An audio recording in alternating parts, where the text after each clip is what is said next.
and tribulations and adversity that the upright endure is inevitable, and I agree that we have to endure hardness as a good soldier. But my take on the book of Job is more about the lessons learned from suffering. My take on the book of Job is what we take away from when we come out and what we go through. And so my take is lessons from trials. If you break that word lesson down, lesson, it means to break it down. Less on means to be less on you. If you break that word lesson down, means less on you when you come through, when you've been processed, when you've been purged, when you've been pruned. Less on you. After you come out of it, after you come over it, after you come through it, just less on you. Less on you. The prologue in the book of Job, the first chapter, says there was a man in the land of Uz that lived whose name was Job. This prologue, the first chapter, says this man was blameless and upright and feared God and shunned evil. But I want you to see something so interesting, because we see something so profound in the first verse of this book of Job, the first chapter. We see profound insight and esoteric meaning in the entire chapter. My English professor would tell us that thesis statement and the first sentence could sum up a book. But I want you to see that in the first verse of this very first verse of the first chapter of Job, it sums up everything. What do you mean? It says a man named Job that lived in the land called Uz. Uz means to take counsel, examination. My God. The first chapter, the first verse tells us it's about Job being evaluated and Job taking counsel, to take counsel. Can I tell you, although some people are trying to figure out why is it that you had to deal with that, why is it that you had to go through that, it was so that you would be mindful, that you were taking counsel. God was examining you. I know it looked like you were being crushed, but you really were being processed and elevated. I know it did not make sense. Why? Because what was happening to you was bigger than what was going on in you. It was about what God was using you to do to usher in a new day. Somebody say the day of reversal. I'm gonna just encourage you and let you know that this hour so many in the church have been weakened. Why? Because, as I said yesterday, we've been given this notion that something is wrong with our faith if we're tested. Something is wrong with us if we're tried. We've done something wrong. We did not master the formulas. But could it be that the reason why God allowed you to be examined, evaluated, is because you're doing something right? Could it be because He can trust you with it? Could it be because God knew that when you came out of it, you would give Him the glory? You will be able to say, yet will I trust Him, my God. So get this, I want us to see how we meet Satan in the first chapter of Job. Now we meet an interesting character called Satan, and we know without a shadow of a doubt that we find him in the court with the sons of God. And if you notice, people of God, notice where the devil was in the first chapter, because he gives us a job description, a brief job description of Satan, and that is a Hebrew word, Hasatan. The scripture says he was going to and fro. And let me just say, that's where you always find the devil, going to and fro. If he can't catch you in your to, he's coming after you in your fro. But you're going to find him to and fro. Another word for Hasatan means to slip and slide. Adversary, accuser of the brother, one who tries to get you to slip and slide.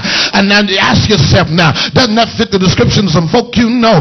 Always trying to get you to lose your footing, to lose your place. Why? Because they want to take your place, trying to get you to slip and slide all doctrinally, get you to slip and slide all over the place purpose-wise. But get this, y'all, I want you to hear me clear, and I want you to tell somebody, my day of reversal. So get this, y'all. The text.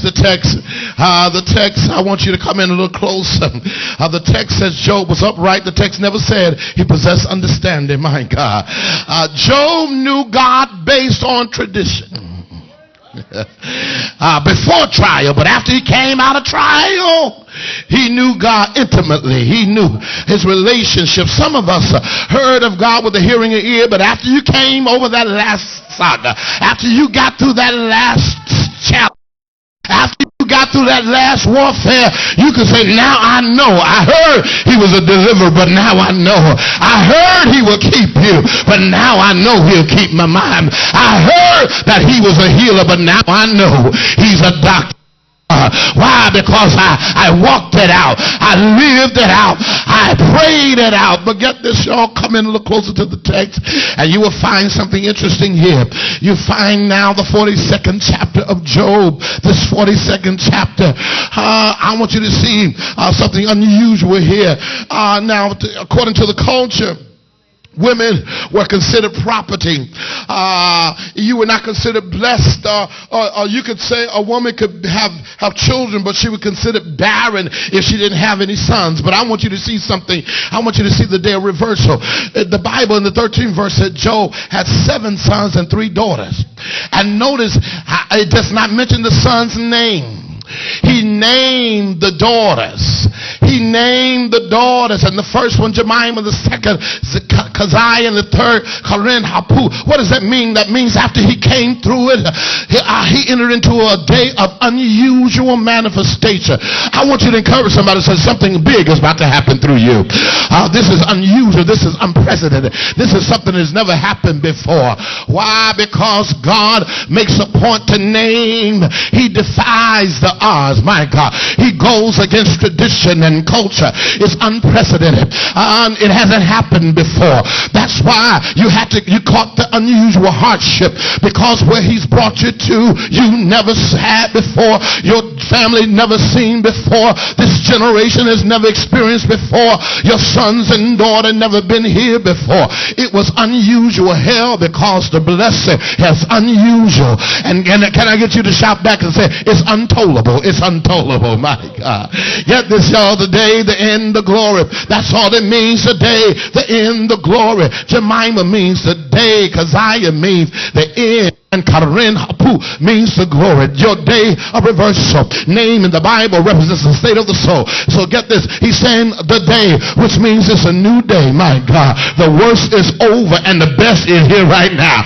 I survived the worst of it. The day you have the power to decree and declare it's a new day. You got the power to decree and declare. I've endured nocturnal nightmares. Anybody know anything about the night season? I've endured nocturnal restlessness.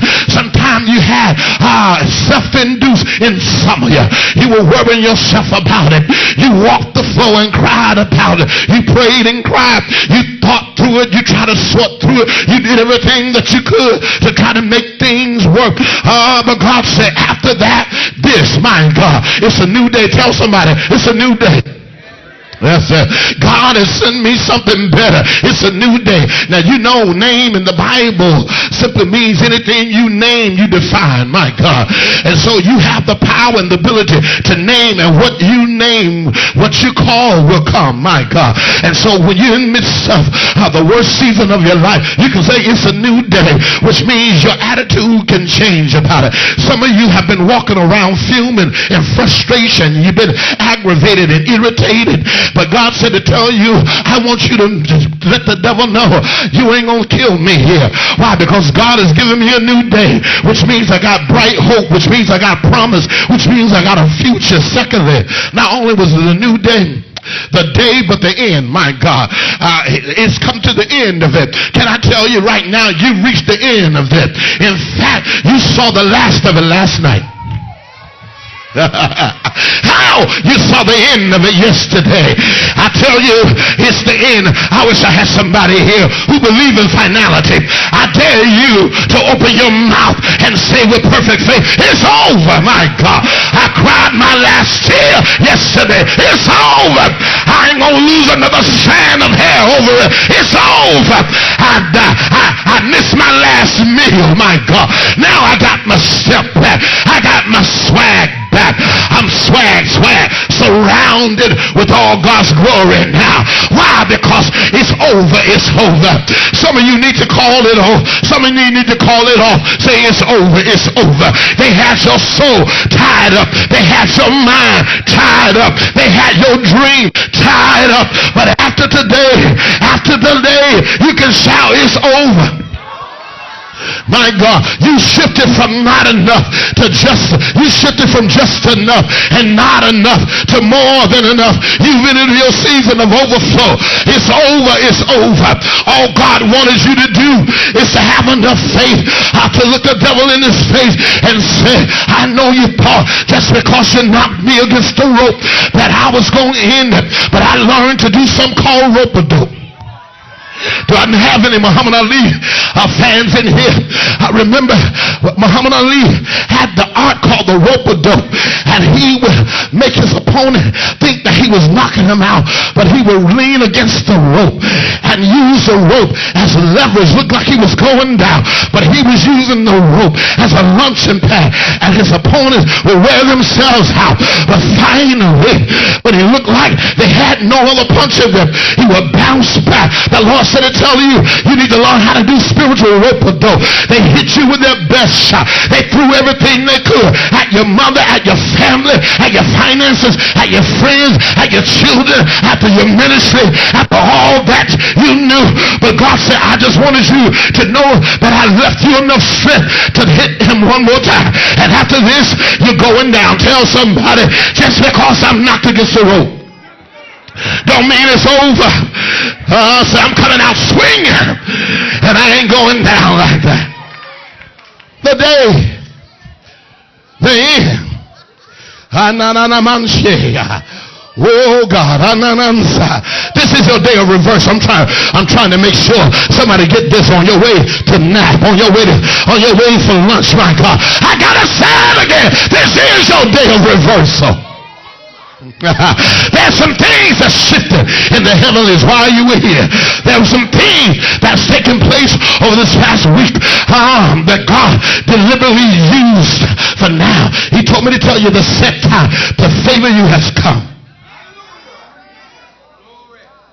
When you look at the word set time in Psalms 1 and 2 and 13, I will arise and have mercy on Zion. Set time, moed, seasons, appointment, which means rendezvous. That means God said, I'm creating a rendezvous, a meeting place, so that I could get you to see I was moving for you all the time. My God, I was working behind the scenes all the time, and you couldn't handle it until now. If I had released it last year, it would be gone by now. You had not been peer-pruned in your understanding. Job was upright, but he didn't have the understanding. His intellect had not been developed. Why? Because much of his query and his argument was based unfounded. My God, it was not proven. Y'all better hear me. You have to be careful how you just say stuff without the practical. My God, God has a way of making you live out everything you say you believe. My God, and at the end of the day, you'll be able to say it works. It works. It works. See, that's the issue. Some of us have been made to believe